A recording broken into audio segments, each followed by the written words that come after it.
Welcome back to the College at Sports Tour, and this week we are headed to see UNC Gymnastics in their home tri-meet this season, and it was my first ever live gymnastics meet. So much fun, so excited, and I'm going to stop rambling so we can go ahead and get into it. As you can see, we've jumped back here to where we're obviously not at the gymnastics meet, because one thing about gymnastics that I learned is that during the meet, they play a lot of copyrighted music for the entire meet, unless it's during their floor routines. So we're changing up the style we're doing the vlog and kind of doing it more in a storytelling form, because if I use the clips that I got, literally this whole entire video would have been banned by the YouTube people. Starting off, this was my very first gymnastics meets I ever been to, never been to any other ones. The ones I've usually seen are the SEC ones or the Big 12 ones that come on ESPN and SEC Network every Friday night. So gymnastics season shouldn't be over yet by the time this video comes out, and if it is, you're ready and prepared for next season. And on this night, UNC was hosting a tri-meet, which means there's 3 teams competing, triangle. They were hosting UW Stout and Yale during this competition. A little background on UNC gymnastics team is that last year they were the Eagle Conference champions during the regular season.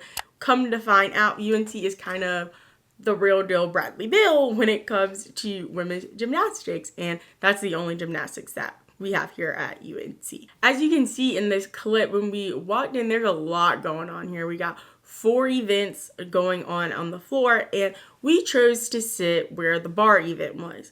Looking back, we would regret this, as we were gonna be a little bit challenged to see the beam and the floor routine, but we still were able to see it pretty well. And talking about the events, the way that it works for the home team is that the home team starts on the vault, then they move to the bars, then they move to the beam, and finally they do the floor routine. If it was a normal 2-team meet that you probably see more on television, then it would be the home team always ends on the floor no matter what, and the competing team would always end on the beam. As someone who's always watched gymnastics on TV, you hear commentators commentate a lot about, their starting score and their difficulty scores and all this other stuff, but going in person, I was actually able to kind of see how the meet works.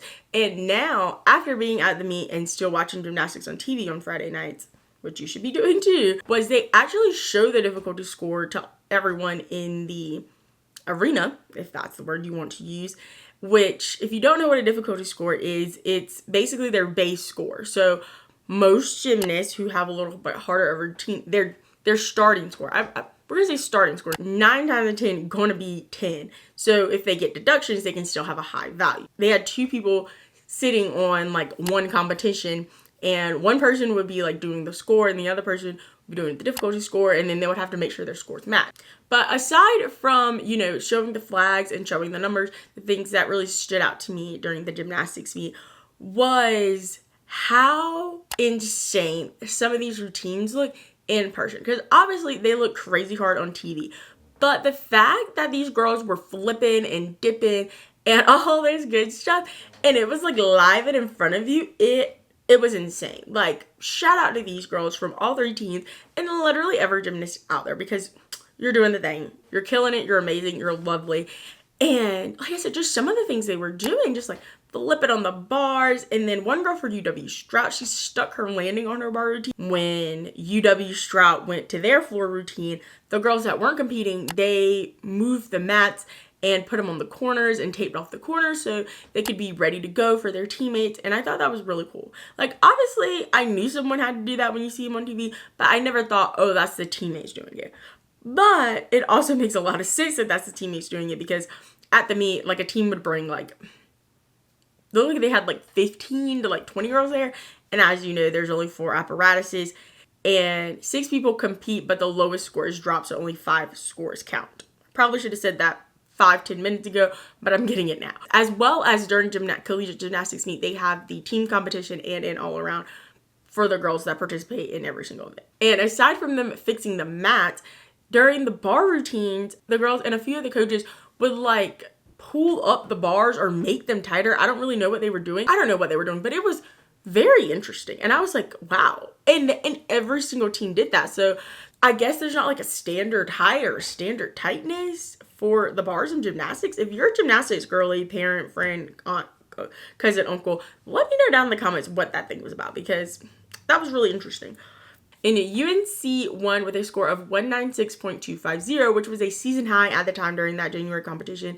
And Yale got second place with a score of 194.250. And UW Stout got third place with a score of 191.550. I had such a great time at the gymnastics meet. My only regret is that that was my first and last gymnastics meet at UNC, which is so sad because literally had the best time. Sally, Brianna, and Rachel all said that they had the best time at the gymnastics meet and was probably one of the best sporting events I've been to at UNC.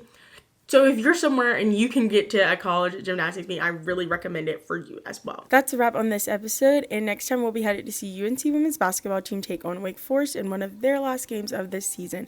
It was my first game of the season and so much fun. So make sure to subscribe and hit the bell to be notified every time I post a new video, as well as give this video a thumbs up or thumbs down because it's your thumb, and don't be afraid to join the convo.